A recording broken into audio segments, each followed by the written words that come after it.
नमस्कार, मैं हूं श्वेता सिंह और आप देख रहे हैं आज तक। पूरी दुनिया इस समय एक दुश्मन से लड़ रही है और वो दुश्मन है कोरोना। भारत के सामने भी वो दुश्मन है, लेकिन इसके साथ साथ भारत के और भी दुश्मन है। प्रधानमंत्री नरेंद्र मोदी इस समय एक साथ तीन मोर्चों पर लड़ाई लड़ रहे हैं। एक लड़ाई कोरोना के खिलाफ, दूसरी लड़ाई चीन और तीसरी लड़ाई पाकिस्तान से।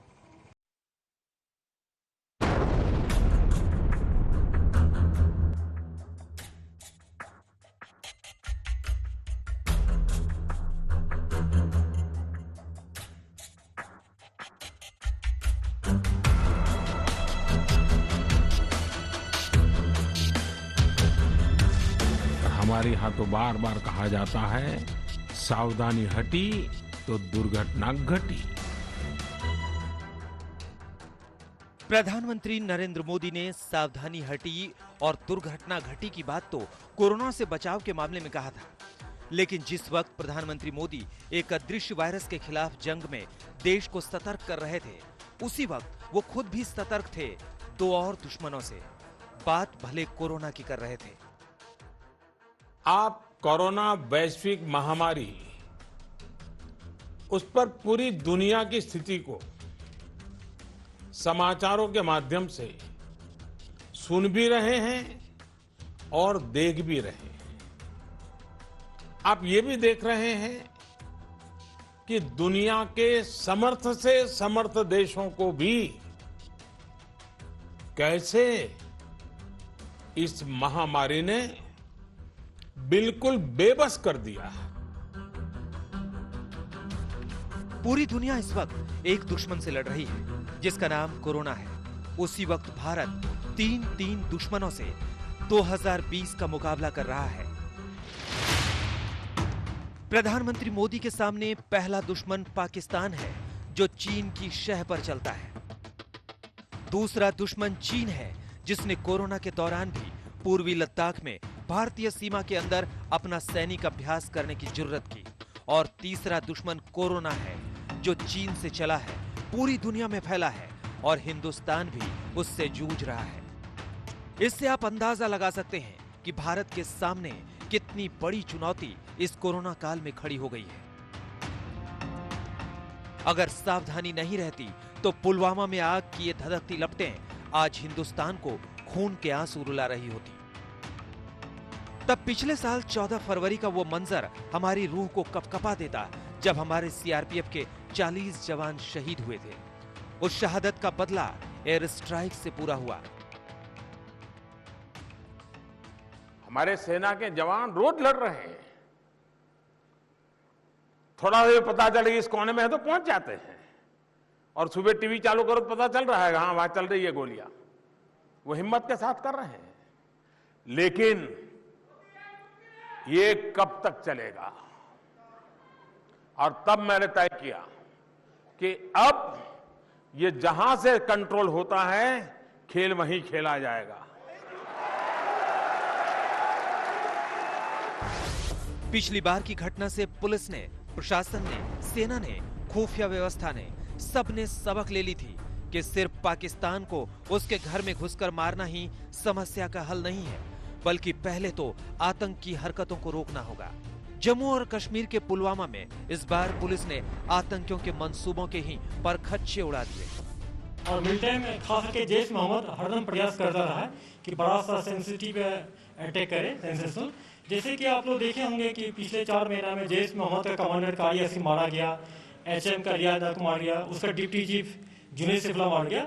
ये लोग प्रेशर में है कि और ये लोग जो नए लीडरशिप इनका है ये चाहता है बड़ा हादसा करके और ये दिखाना चाहे नेगेटिव है कि मिलिटेंट का अपहरण है, जो हम लोग नहीं होने देंगे। पाकिस्तान के आतंकवादियों ने पिछली बार पुलवामा में 40 जाबाजों को धोखे से शहीद कर दिया था। इस बार उनका इरादा 400 सीआरपीएफ जवानों को निशाना बनाने का था, लेकिन दुश्मन की इस चाल को हिंदुस्तान ने नाकाम कर दिया। नरेंद्र मोदी के भारत को कोई भी आंख नहीं दिखा सकता। फिर कहूंगा, नरेंद्र मोदी जी के भारत को कोई आंख नहीं दिखा सकता।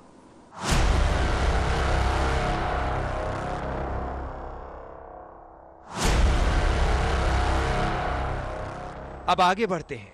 हिंदुस्तान के दुश्मन नंबर 2 यानी चीन पर। क्या कोई सोच सकता है कि जिस चीन से निकले कोरोना ने समूची दुनिया की जिंदगी को बदल दिया, वही चीन कोरोना से लड़ने की जगह हिंदुस्तान से चोरी चुपके लड़ने की हिमाकत करने लगेगा? नहीं तो 5-6 मई से ही चीन पूर्वी लद्दाख में आ धमका है। वहां पेंगोंग त्सो झील और फिंगर एरिया क्षेत्र में चीनी सेना ने अतिक्रमण शुरू किया। गलवा नाला एरिया में चीनी सैनिकों ने भारतीय पोस्ट KM-120 से 10-15 किलोमीटर दूर तक आकर टेंट वगैरह भी गाड़ दिए। उसी इलाके में चीन ने 5000 सैनिकों को भी तैनात कर दिया। लेकिन भारत ने भी पीठ नहीं दिखाई। दुश्मन के 5000 सैनिकों के जवाब में हिंदुस्तानी जवान भी लैश हो गए। अब मिन्नतें नहीं, सीधा एक्शन होता है। हमारी नीति साफ है। भारत को आंख दिखाने का काम जो भी करेगा उसे नरमी से नहीं निपटा जाएगा। इसमें किसी को शक नहीं होना चाहिए। चाहे चीन हो या पाकिस्तान, ये दोनों दुश्मन तो काफी पहले से हिंदुस्तान के सिरदर्द बने हैं। अब इनमें वो अदृश्य दुश्मन कोरोना भी शामिल हो गया है।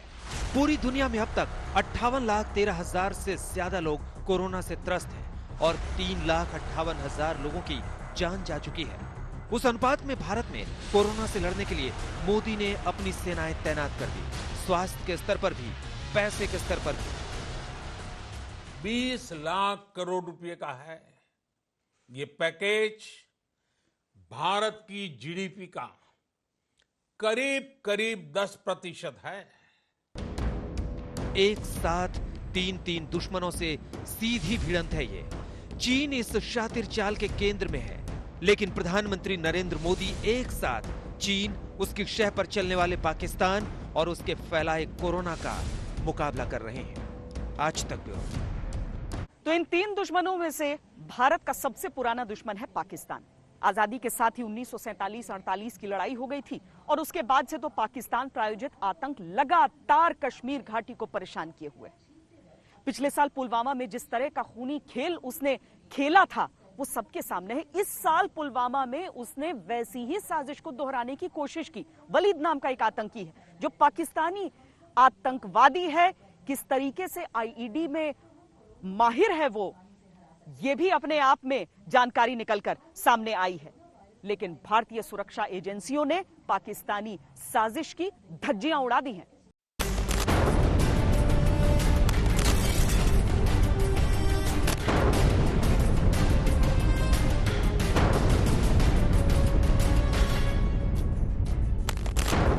इस धमाके में पाकिस्तानी प्रधानमंत्री इमरान खान के उन नापाक इरादों के परखच्चे उड़ गए जिनको आतंकवादियों के दम पर उन्होंने पाल रखा था। पिछले साल फरवरी में पुलवामा में आतंकी हमले करके हमारे 40 जांबाज जवानों को शहीद बनाने के बाद पाकिस्तान ने सोचा था कि फिर से एक बार दहला देंगे। कोरोना का समय है, किसी को कानो कान पता भी नहीं होगा। लेकिन जम्मू कश्मीर के सुरक्षा बलों और जवानों ने उनके इरादों को लपटों में उड़ा दिया। आज मॉर्निंग में अपना BT स्क्वाड गया।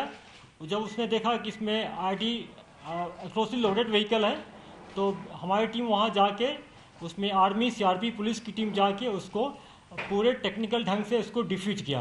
और इस ढंग से पुलवामा पुलिस ने सिक्योरिटी फोर्स के मदद से इस बहुत बड़े हादसा होने से रोक लिया।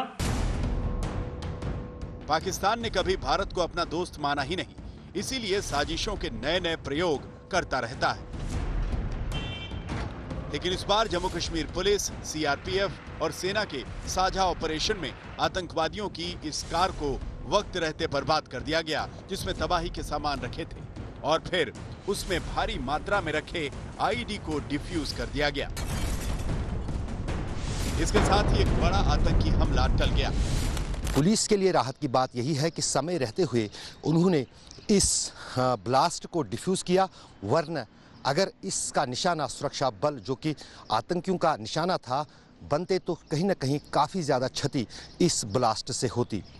पुलिस अब इस जांच में लगी हुई है कि इस कार का मालिक कौन है, इस कार को कहां से लाया गया है और इसमें ब्लास्ट रखने के पीछे कौन सा संगठन है। जम्मू कश्मीर पुलिस को वैसे इसकी भनक एक हफ्ते पहले ही मिल गई थी। इसके बाद सुरक्षा बलों ने एक ऐसा घेरा बनाया कि आतंकवादियों की साजिशें धरी की धरी रह गईं। हम आपको बताते हैं कि कैसे इसे अंजाम दिया गया।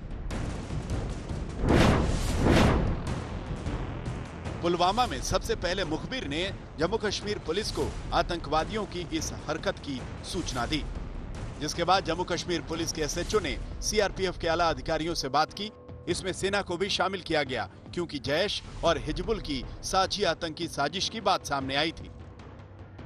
पुलवामा पुलिस को पिछले वीक से लगातार खबर आ रहा था कि मिलिटेंट्स जैश मोहम्मद और एचएम मिलकर एक सुसाइडल अटैक करने वाला है और एक सेंट्रो कार लिया है, उसमें आईडी भर के एनी टाइम अटैक कर सकता है।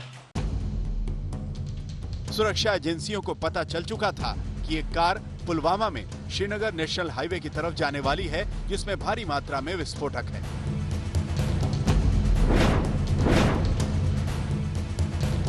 इसके लिए बुधवार शाम को सभी नाकों पर अलर्ट कर दिया गया।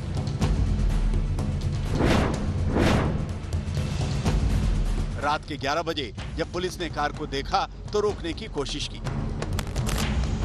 पुलिस को देखते ही सेंट्रो कार चला रहे आतंकी ने राजपुरा रोड की तरफ गाड़ी को मोड़ दिया, लेकिन राजपुरा रोड पर भी पहले से नाकेबंदी थी।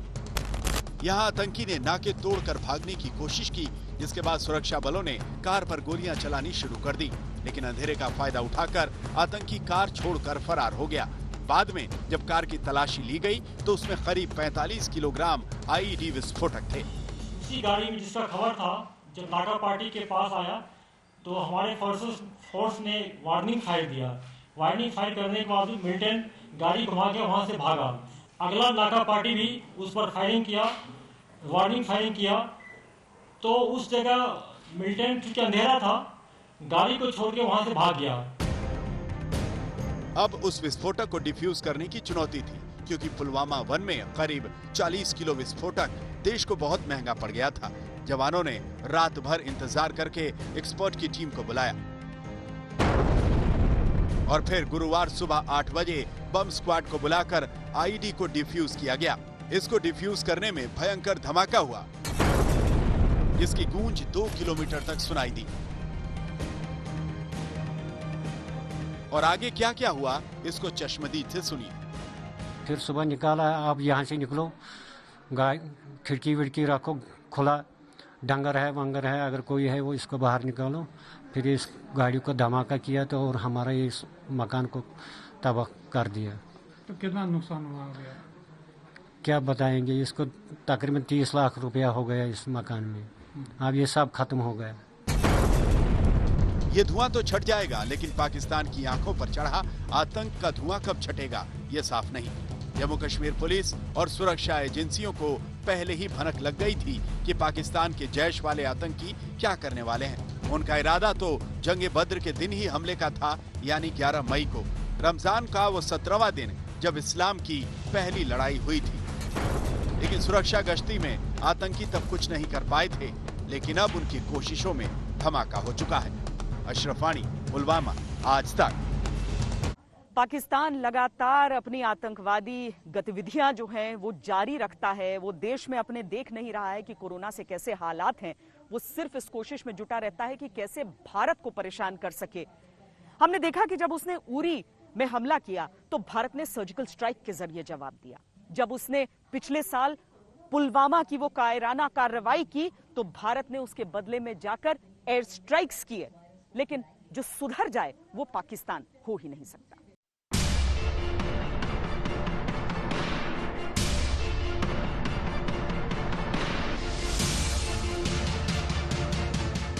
पिछले साल इसी पुलवामा में पाकिस्तान के सिखाए पढ़ाए आतंकवादियों ने जो कुछ किया, उससे हिंदुस्तान का गुस्सा 7वें आसमान पर पहुंच गया था।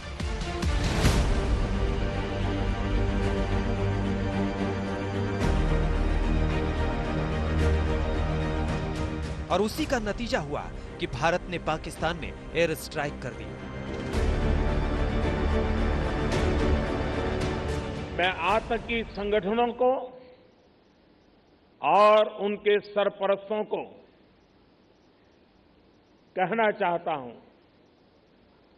कि वे बहुत बड़ी गलती कर चुके हैं। बहुत बड़ी कीमत उनको चुकानी पड़ेगी।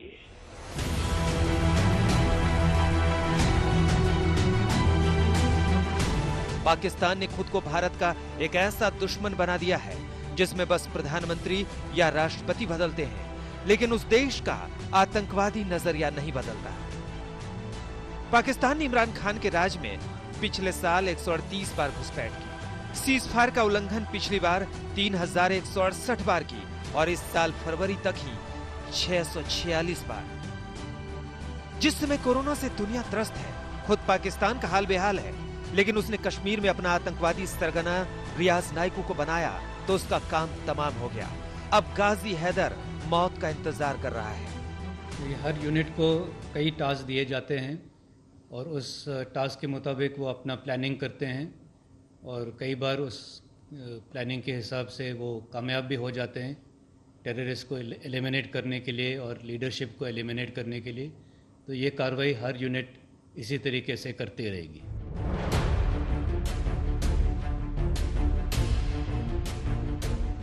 सेना ने पाकिस्तान से आए आतंकवादियों को निपटाने के लिए ऑपरेशन ऑल आउट चलाया था। सेना के खुफिया सूत्रों के मुताबिक करीब 250 आतंकी इस वक्त घाटी में मौजूद हैं। इनमें 70 विदेशी आतंकवादी हैं। खुफिया जानकारी के मुताबिक पाकिस्तान के लॉन्च पैड इन दिनों आतंकियों से भरे हुए हैं। लिपा लॉन्च पैड के नजदीक जैश ए मोहम्मद और अफगानी आतंकी भारी संख्या में देखे गए हैं। पाकिस्तान का लिपा लॉन्च पैड जम्मू कश्मीर के तंगधार और उरी सेक्टर के सामने पड़ता है। लंजोट और कालूचक के पास भी पाकिस्तान ने नए लॉन्च पैड बनाए हैं। यहाँ पर भी बैट टीम को पाकिस्तान ने तैयार किया है। कालूचक लॉन्च पैड जम्मू कश्मीर के पुंछ सेक्टर के सामने पड़ता है। इसके अलावा पाकिस्तान भारत के केजी सेक्टर, बीजी सेक्टर, उरी, राजौरी, पुंछ और मेंढर सेक्टर के सामने पाक मुजाहिदीन बटालियन की मदद से भारी घुसपैठ कराने की फिराक में है।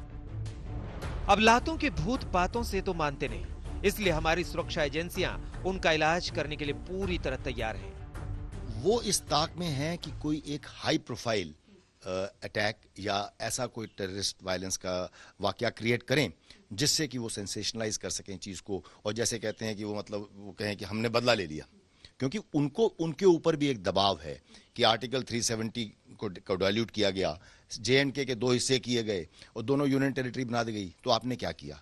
ये भारतीय इंटेलिजेंस एजेंसीज की एक बड़ी कामयाबी है और उसके साथ ही श्रेय देना होगा जिस तरीके से अलग अलग एजेंसियों की, अलग अलग सुरक्षा बलों का इसमें तालमेल देखा गया कि समय रहते इसे विफल किया गया।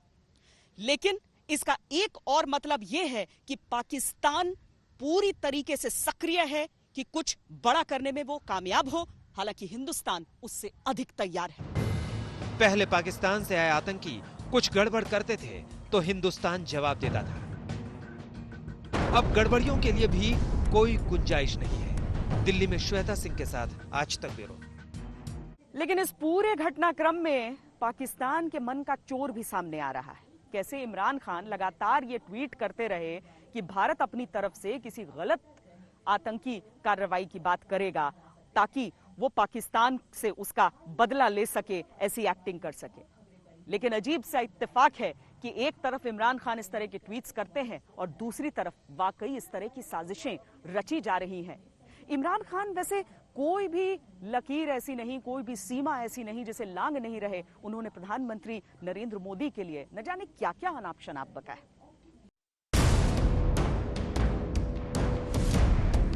कहीं देखा नहीं होगा ऐसा देश जहां कोरोना का वायरस उसके नागरिकों को खा रहा है और उसका हुक्मरान बाइस्कोप लगाकर देख रहा हो कि उसका पड़ोसी क्या कर रहा है। यह काम पाकिस्तान ही कर सकता है, जिसके प्रधानमंत्री इमरान खान को आपने भारत के नाम पर छाती कूटने के सिवा कुछ और बोलते नहीं देखा। और अब तो क्रिकेट में उनके जूनियर शाहिद आफरीदी भी उसी रास्ते पर चल पड़े हैं। बड़े मियां तो बड़े मियां, छोटे मियां सुभान अल्लाह।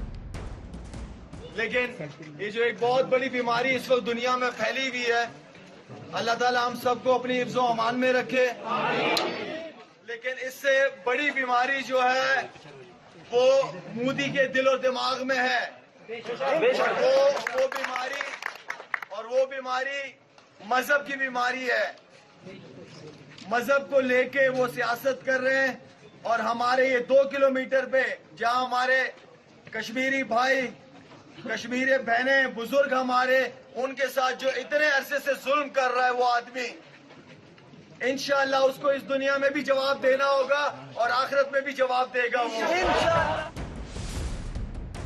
शाहिद आफरीदी ने कुछ दिनों पहले जो कुछ कहा था उससे आगे पाकिस्तान के प्रधानमंत्री इमरान खान बोलते रहते हैं। अब पुलवामा में आतंकी साजिश से ठीक पहले बुधवार की दोपहर ही उन्होंने पीएम मोदी के बारे में एक बेहद अपमानजनक ट्वीट किया था। नाजी विचारधारा की तरफ भारत सरकार की अहंकार से पूर्ण विस्तारवादी नीतियां भारत के पड़ोसियों के लिए खतरा बन रही हैं। नागरिकता कानून के माध्यम से बांग्लादेश, सीमा विवाद के जरिए नेपाल और चीन के लिए और झूठे अभियान चलाकर पाकिस्तान के खिलाफ मुश्किलें पैदा की जा रही हैं। तो आप भी देख लीजिए कि प्रधानमंत्री मोदी को फांसीवादी कहने वाले इमरान खान के पाकिस्तान में क्या क्या होता है। अपने वजूद के 72 साल बाद भी बलूचिस्तान पर जुल्म करने में पाकिस्तान अपने पुराने रिकॉर्ड ही तोड़ता जा रहा है। वह बलूच लोगों और नेताओं की हत्या का आरोप पाकिस्तानी सेना पर लगता है। 2006 में बलूच आंदोलन के नेता नवाब अकबर बुगटी की सेना ने हत्या कर दी थी। पाकिस्तान में हिंदू बच्चों को स्कूलों में दाखिला नहीं मिल पाता। हिंदुओं का धर्म परिवर्तन कराया जाता है। सालाना 1000 से ज्यादा हिंदू या ईसाई लड़कियों का धर्म परिवर्तन कराया जाता है। इसलिए पाकिस्तान से जो हिंदू हिंदुस्तान आ जाता है वो वापस फिर जाना नहीं चाहता। अगर उस पाकिस्तान के प्रधानमंत्री इमरान खान भारत को सांप्रदायिक सद्भाव की नसीहत देते हैं तो ये पाखंड लगता है। आखिर 72 साल में पाकिस्तान में गैर मुस्लिमों की संख्या 23% से घटकर 3% कैसे हो गई? इमरान को मिर्ची इस बात से लगी है कि भारत ने अपने देश के अल्पसंख्यकों के लिए भारत का दरवाजा खोल दिया है। आज पाकिस्तान को पुलवामा में बारूदी विस्फोट की जगह अपने कोरोना पीड़ितों के लिए कोशिश करनी चाहिए।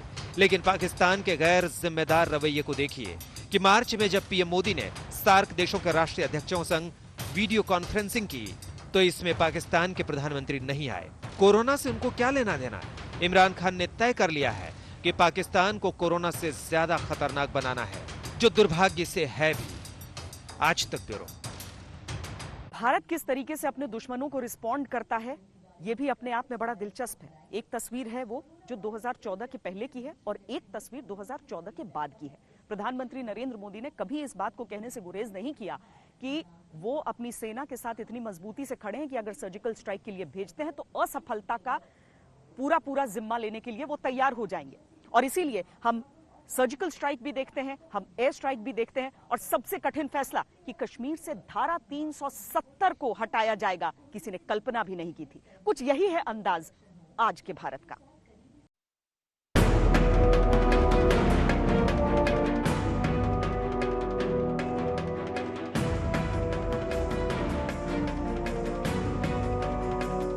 2016 में उरी में आतंकी हमले के 10 दिन के अंदर ही भारत ने इसका बदला ले लिया।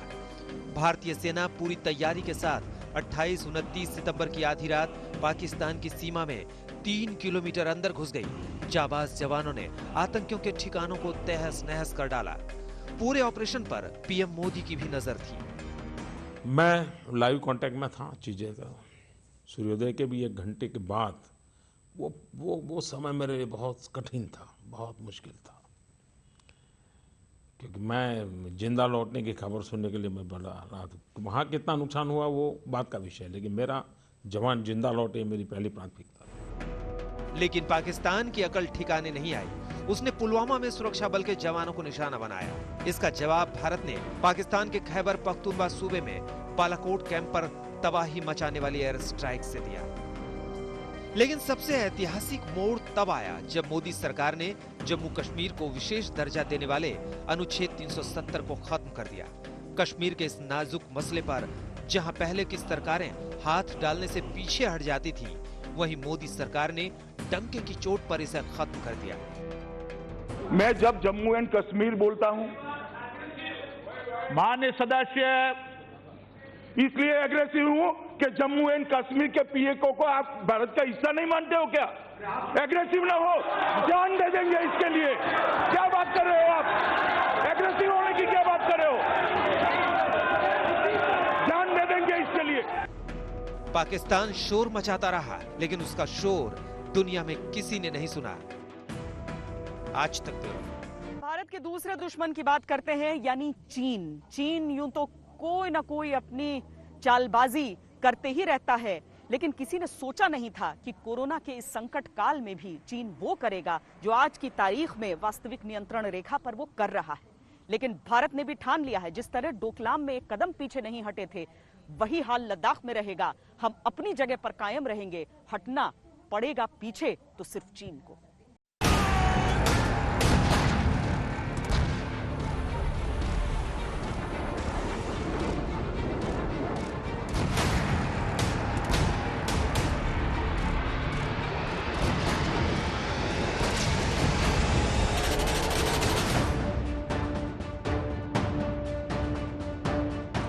दुनिया चीन के फैलाए वायरस से लड़ रही है और चीन भारत से लड़ने पर तुला है। जैसे चोरी चुपके उसने पूरी दुनिया में वायरस भेजा, वैसे ही साजिश के तहत अपने 5000 सैनिकों को लद्दाख की गलवा घाटी में उतार दिया।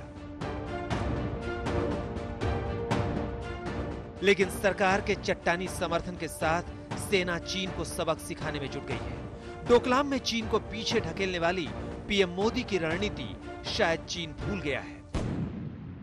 इनके साथ डोकलाम के अंदर भारत की सेना बड़ी धीरता के साथ खड़ी हो गई। पराक्रम, पुरुषार्थ, अप्रतिम धैर्य, 72 दिन तक जहां रात को -डिग्री टेम्परेचर होता है, हमारे सेना के जवान डिगने को तैयार नहीं थे। सामने चीन खड़ा था, इधर हिंदुस्तान की फौज खड़ी थी। हमें भी लोग डरा रहे थे, लेकिन हमें भारत के संस्कारों पर विश्वास था, भारत के धैर्य पर विश्वास था, हमारी सेना की सूझबूझ। गलवा में जहां भारतीय चौकियां हैं, वहां भारत दौलत बेग ओल्डी हवाई पट्टी से अपने पोस्ट को जोड़ने वाली सड़क बना रहा है। यहां से लेकर पेंगोंग झील तक चीन के सैनिकों ने डेरा डाल दिया। आज तक संवाददाता शिवरूर और ऑस्ट्रेलिया के सैटेलाइट की तस्वीरों के जानकार नाथन रूसर की ये तस्वीर दिखाती है कि गलवा घाटी से लेकर पेंगोंग झील तक अप्रैल में नदी के दूसरी तरफ का इलाका खाली था, लेकिन मई में वहां सैनिकों की मौजूदगी नजर आ रही है। ये वो चीन के सैनिक हैं जो दोनों देशों के बीच समझौते को तोड़ते हुए यहां तक आ पहुंचे। पिछले 5-6-7 साल से हम देख रहे हैं कि बॉर्डर में एरिया में इंफ्रास्ट्रक्चर डेवलपमेंट हो रही है। चाइना यही इंफ्रास्ट्रक्चर डेवलपमेंट कर रहा है 25 साल से, 30 साल से। तकरीबन 4000 किलोमीटर की उसने हाईवे बना रखी है। कितने ही उसके हेलीपैड्स हैं, लॉजिस्टिक डंप्स हैं, इंटरनल रोड्स हैं, कनेक्टिंग रोड्स हैं, रेल एंड ट्रैक्स बन रहे हैं तिब्बत से। नेपाल के अंदर भी उसका रेल ट्रैक बन रहा है। तो उसका कम्युनिकेशन इतना बढ़िया हो गया, हमारा काफ़ी कमज़ोर रहा। लेकिन पिछले 6-7 साल में हमने भी कुछ इसमें तरक्की की है। आज तक को मिली जानकारी के मुताबिक चीन के सैनिकों का जमावड़ा अप्रैल के आखिरी हफ्ते में शुरू हो गया था, जिसके बाद 5 मई को दोनों तरफ के सैनिकों के बीच झड़प हुई। दोनों तरफ से जमकर पत्थर चले। चीन के सैनिकों ने कांटे वाली तार लगे डंडों से भारतीय सैनिकों पर हमला किया। भारतीय सैनिकों ने भी मुंहतोड़ जवाब दिया। उस झड़प में भारत और चीन के कई सैनिक घायल हो गए। जब हमने ये 2 प्रोटोकॉल बनाए, एक 1993 में पीस एंड ट्रैंक्विलिटी एग्रीमेंट और एक 1996 में, उसमें बोला गया है कि गोली नहीं चलनी चाहिए। जो समस्या है उसका डिप्लोमेटिकली और बातचीत से हल निकलना चाहिए, ये लिखा हुआ है उस प्रोटोकॉल के अंदर। तो पहली बात तो चाइनीज को ये समझाना चाहिए कि वही ये है। नहीं समझे तो फिजिकली उनको हटाओ वहां से। हाँ बिल्कुल। अगले कुछ दिनों तक दोनों तरफ के सैनिकों में झड़प होती रही, तनातनी बढ़ती गई। इस बीच सेना प्रमुख जनरल मनोज मुकुंद नरवणे 22 मई को लेह स्थित 14 कोर के हेडक्वार्टर पहुंचे। इस दौरे की भनक किसी को नहीं थी। उन्होंने टॉप कमांडरों के साथ हालात का जायजा लिया और वापस लौट आए। 26 मई को प्रधानमंत्री नरेंद्र मोदी ने एक हाई लेवल मीटिंग की, जिसमें रक्षा मंत्री राजनाथ सिंह के अलावा सीडीएस बिपिन रावत और एनएसए अजीत डोवाल मौजूद थे। इस बैठक में सेना प्रमुख ने पीएम मोदी को बताया कि भारतीय सेना ने नियंत्रण रेखा की मर्यादा तोड़ने वाले चीन को सबक सिखाने के लिए क्या-क्या कदम उठाए हैं।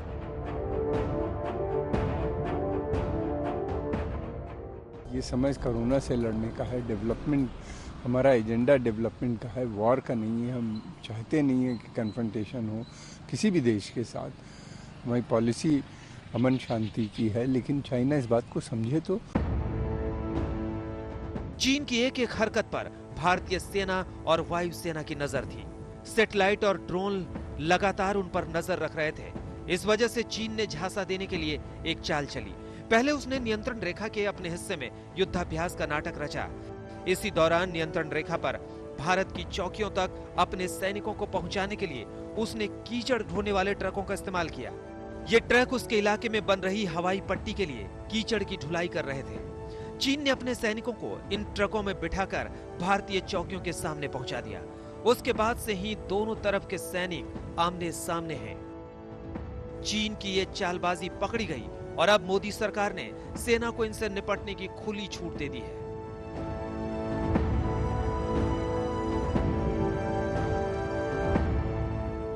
थल सेना ने गलवा घाटी और पेंगोंग सो इलाके में यूएवी अनमैन्ड एरियल व्हीकल तैनात कर दिए हैं।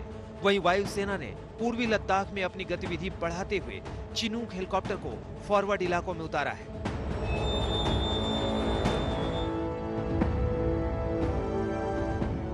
चीनी सैनिकों की मौजूदगी को देखते हुए भारतीय सेना अपनी तमाम चौकियों में सैनिकों की तैनाती को बढ़ा रही है। सेना के आला कमांडर चीन को उसके इलाके में पीछे ढकेलने की रणनीति बना रहे हैं। मोदी सरकार और 2020 का नया हिंदुस्तान तीनों सेनाओं के साथ है। चीन लद्दाख में मुंह की खाएगा, उल्टे पांव वापस जाएगा। श्वेता सिंह और गौरव सावंत के साथ मंजीत नेगी, दिल्ली आज तक। चीन को हैंडल करना है दरअसल तो सिर्फ सैन्य मोर्चे पर नहीं किया जा सकता है, कूटनीतिक मोर्चे पर भी यह जरूरी है, आर्थिक मोर्चे पर भी जरूरी है और भारत उस दिशा में भी कदम आगे बढ़ा चुका है।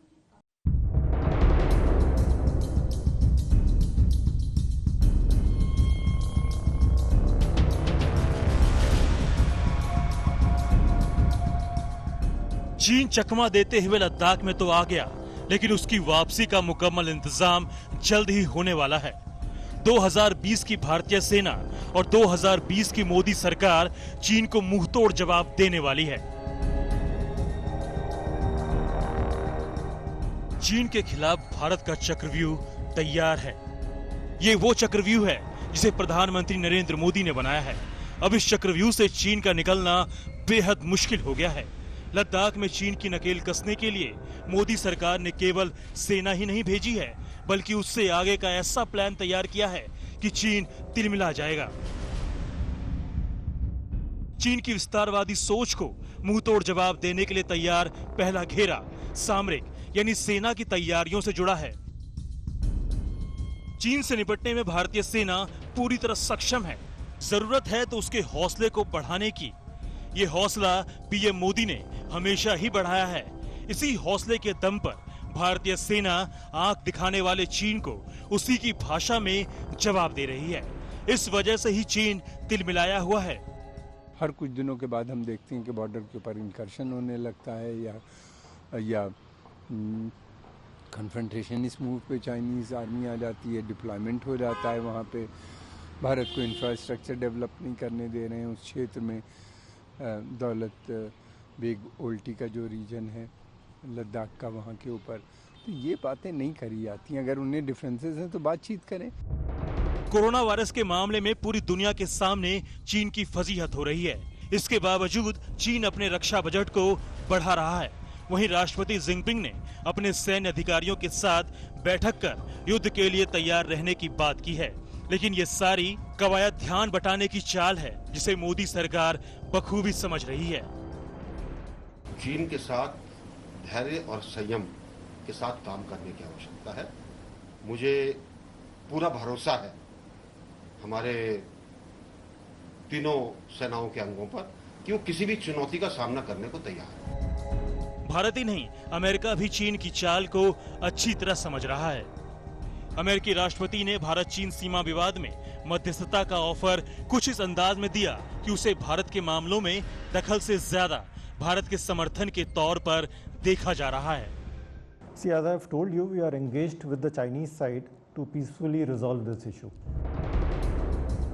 यहाँ से चीन को घेरने वाली पीएम की रणनीति का दूसरा चक्रव्यूह शुरू होता है। ये चक्रव्यूह कूटनीति का है, जिसके चलते चीन पूरी दुनिया में अलग थलग पड़ गया है। जैसे उसने लद्दाख में दबंगई दिखाई, उसी तरह वो ताइवान के अधिकारों को कुचलने पर तुला है। लेकिन बुधवार को ताइवान की नई राष्ट्रपति साई इंगवेन के शपथ ग्रहण समारोह में बीजेपी के 2 सांसदों मीनाक्षी लेखी और राहुल कसवा ने ऑनलाइन शिरकत की, उन्हें बधाई दी। इससे चीन तिलमिला गया, लेकिन अमेरिका ताइवान के साथ खड़ा है। हांगकांग में चीन की ज्यादतियों पर भारत मौन है, लेकिन अमेरिका लगातार चीन को कटघरे में खड़ा कर रहा है। इसके अलावा चीन को उसकी गुस्ताखी का जवाब देने के लिए पीएम मोदी ने सबसे बड़ी चोट आर्थिक मोर्चे पर की है। ये उनका तीसरा चक्रव्यूह है। आज चीन दुनिया में मैन्युफैक्चरिंग का सबसे बड़ा हब है, लेकिन कोरोना से उसकी ये ताकत टूटने वाली है। करीब 1000 कंपनियां भारत में अपनी फैक्ट्रियां लगाना चाह रही हैं। इनमें मोबाइल, मेडिकल उपकरण, कपड़ा, सिंथेटिक फैब्रिक और इलेक्ट्रॉनिक्स से जुड़ी कंपनियां हैं। ये कंपनियां भारत को वैकल्पिक मैन्युफैक्चरिंग हब के रूप में देख रही हैं। एक तरफ तो भारत इन कंपनियों को अपने यहाँ आने का न्योता दे रहा है, दूसरी तरफ पीएम मोदी का आत्मनिर्भरता का मंत्र है। शास्त्रों में कहा गया है, एषः पंथः, यानी यही रास्ता है आत्मनिर्भर भारत। अब दुनिया भर में सामान बेचने वाले चीन के हाथ से कंपनियां निकलने वाली है, वहीं भारत जैसा बाजार उससे छिन जाएगा। पीएम मोदी की रणनीति के तहत पड़ने वाली दोहरी मार से चीन त्राही त्राही कर सकता है। गौरव सावंत के साथ मंजीत नेगी, दिल्ली, आज तक। पूरी दुनिया के लिए इकलौता दुश्मन, लेकिन मोदी सरकार के सामने दुश्मन नंबर 3 वो है कोरोना, जिसके खिलाफ हम लड़ाई लगातार लड़ रहे हैं। लॉकडाउन जैसे फैसले हुए हैं, उसके एक्सटेंशन पर विचार चल रहा है और उसके साथ ही प्रधानमंत्री नरेंद्र मोदी देश की जनता को यह भी बार बार समझाते हैं कि किस तरीके से हम आत्मसंयम से दूरी बनाकर अपना ख्याल रख सकते हैं।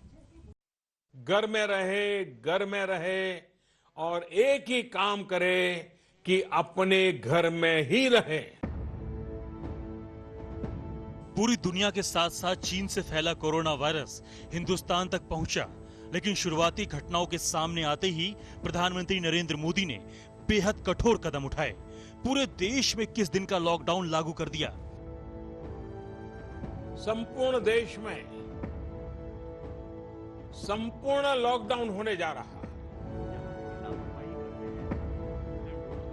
स्वास्थ्य मंत्रालय की माने तो अगर लॉकडाउन को सही समय पर कामयाबी के साथ लागू नहीं किया होता तो भारत में 15 अप्रैल तक 8 लाख से ज्यादा लोग इस महामारी की गिरफ्त में होते। सख्त फैसलों और राहत के चौतरफा उपायों की वजह से ही 130 करोड़ की आबादी वाले भारत में कोरोना वायरस अब तक बेकाबू नहीं हुआ है।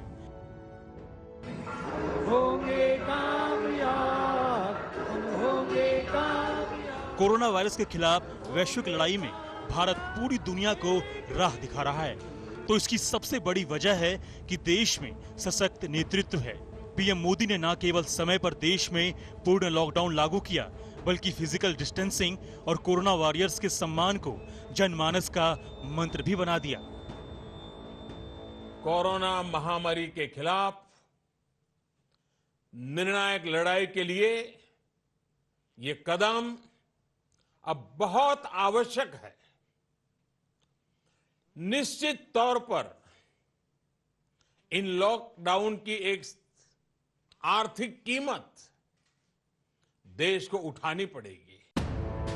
देश में कोरोना संक्रमण के नए मामले तो सामने आ रहे हैं, लेकिन केस दोगुना होने की दर अब भी काबू में है। सूत्रों की माने तो कोरोना वायरस को फैलने से रोकने के लिए पीएम मोदी विशेषज्ञों की 11 कोर टीमों के साथ रोजाना 17 से 18 घंटे काम कर रहे हैं। समय समय पर पीएम मोदी ने देश के तमाम मुख्यमंत्रियों से बात की, उनके सुझावों को ध्यान से सुना और उनमें से अच्छे सुझावों के लिए उनकी खुलकर तारीफ भी की। आज हम एक बहुत अहम मोड़ पर खड़े हैं। इतनी बड़ी आपदा भारत के लिए एक संकेत लेकर आई है, एक संदेश लेकर आई है, एक अवसर लेकर आई है। लॉकडाउन के पहले चरण में जहां उन्होंने जान है तो जहान का मंत्र दिया, वहीं दूसरे चरण के बाद उन्होंने वायरस से बचाव करते हुए जिंदगी को आगे बढ़ाने का संदेश दिया। जान भी जहान भी। राज्यों ने जहां फैसले लेने का अधिकार मांगे, वहीं समय समय पर रास्ता दिखाने के लिए उनकी तरफ ही देखा। अब लॉकडाउन 4 अंतिम पड़ाव पर है, तब एक बार फिर नजर उनकी तरफ है। दुश्मन नंबर 3 कोरोना से आगे की लड़ाई कैसे आगे बढ़ेगी, ये प्रधानमंत्री नरेंद्र मोदी ही तय करने वाले हैं। आज तक ब्यूरो। कोरोना से लड़ने के लिए प्रधानमंत्री नरेंद्र मोदी ने जिस तरीके से लॉकडाउन लगाया, जिस तरीके से देश के बाकी दुश्मनों से वो डील कर रहे हैं, लेकिन इस सब के बीच इस महामारी से लड़ने का एक मानवीय पहलू भी है और वो मानवीय पहलू सीधा जाकर जुड़ता है हमारे प्रवासी मजदूरों से। किस तरीके से प्रधानमंत्री नरेंद्र मोदी ने माफी मांगने से भी संकोच नहीं किया, वो भी देखना अहम है। मैं सभी देशवासियों से क्षमा मांगता हूं और मेरी आत्मा कहती है कि आप मुझे जरूर क्षमा करेंगे, क्योंकि कुछ ऐसे निर्णय लेने पड़े हैं जिसकी वजह से आपको कई तरह की कठिनाइयां उठानी पड़ रही हैं। कोरोना से लड़ाई में लोगों को आने वाली मुश्किलों की पूरी खबर पीएम मोदी को थी, लिहाजा जिन्हें कष्ट पहुंचा उनसे माफी मांगने में वो नहीं चूके। जब मजदूरों ने अपने घर लौटने का फैसला कर लिया तो सरकार ने रेलगाड़ी के पहियों को घूमने की इजाजत दी, जो लॉकडाउन के दौरान बंद पड़ी थी। अब युद्ध स्तर पर प्रवासी मजदूरों को उनके घर पहुंचाया जा रहा है। लॉकडाउन के दौरान करीब 39 करोड़ लोगों को 34,800 करोड़ रुपए की सीधी सहायता पहुंचाई गई है। सरकार ने किसानों और महिलाओं के खाते में सीधे सहायता राशि हस्तांतरित की है। उद्योगों के लिए राहत पैकेज का ऐलान किया गया। गरीबों के लिए मुफ्त राशन और गैस की व्यवस्था की गई। देश की ही नहीं, संकट की इस घड़ी में भी भारत ने दुनिया के बड़े बड़े देशों की मदद की, उन्हें दवाइयों की आपूर्ति की, सहयोगी देशों में डॉक्टरों और स्वास्थ्य कर्मियों की टीम भेजी। ये न केवल प्रयासों के स्तर पर बल्कि सोच के स्तर पर भी अभूतपूर्व है। आज तक ब्यूरो। हमारी इस खास पेशकश में आज के लिए इतना ही। देश और दुनिया की बाकी खबरों के लिए आप देखते रहिए आज तक।